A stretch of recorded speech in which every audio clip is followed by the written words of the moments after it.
Well, that was a crazy adventure.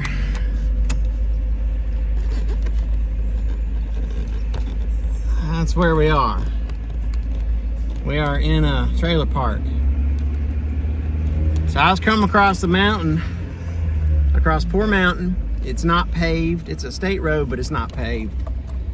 Coming across a mountain, and there's a guy with a scooter, and he's got it taken apart. He's got his gas can on the ground. He's got his leather jacket on the ground. He's got his tools out, and he's got the thing partly apart. And I said, "You good?" He said, "No." So I helped him for a minute, just to try to see if I could diagnose why I wouldn't run. Dude, he had a brand new, I just called you dude. He had a brand new scooter. It was a Tao Tao. It's T-A-O, T-A-O. It's a brand, it's like cheap stuff. It was brand new. It had 700 miles on it and it wouldn't run. Yeah. So he had driven across from Winston-Salem to Roanoke. So far he had been driving 5.5 hours today. He was coming to visit his son who doesn't drive. He was coming to see his son and his grandson and in the trailer park, and poor thing, man. He was a mess. His name's David. And he had a foul mouth. It was all right. So it wasn't running. Turns out he had hit a big rut, is what he said, and then it quit running. It stalled out, and he started back up, and then it ran, and then it quit running, period. And he had the thing apart trying to fix it. He said he was a mechanic. So we put it in this. Yeah, look at this. Yeah. So we put it in the tracker.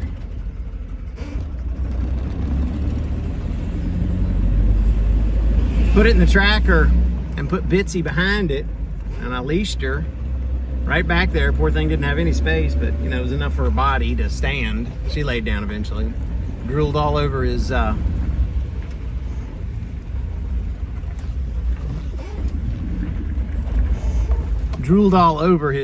went the wrong way. I'm lost.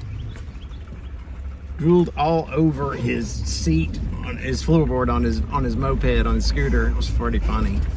But he was a good guy. He was happy that he was grateful. He was nice, and it was fun. His wife died in, I think he said October or November. And she was only 52. He was 51. Tomorrow's his birthday.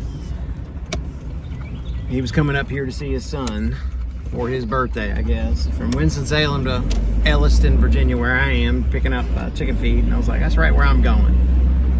So we picked it up, put it in the back of the tracker, folded the seats forward, and put it back there and strapped it in, put Bitsy behind it, and I gave him a ride to his son's trailer here in Elliston, Virginia. It was fine. It was fine. It was a good adventure. He had a foul mouth, so it was pretty awkward when I told him what I did. I said, here's a plot twist for you. I'm a preacher. That was pretty good. He's like, well, I'm a sinner. I admit it. It was good. It was a good exchange. So I showed him one of my videos from YouTube and pointed him to my channel. So maybe David will go to my, I invited him to a couple of times. Invited him to my YouTube channel. That's a nice house in a not so nice area. So maybe David will go to my YouTube channel and learn about Jesus Christ. Yeah, I tried, and you know, I broached the subject and just put it in there a little bit. But anyway, crazy experience. Wanted to share that with you. Check out the picture one more time. I'll see you soon.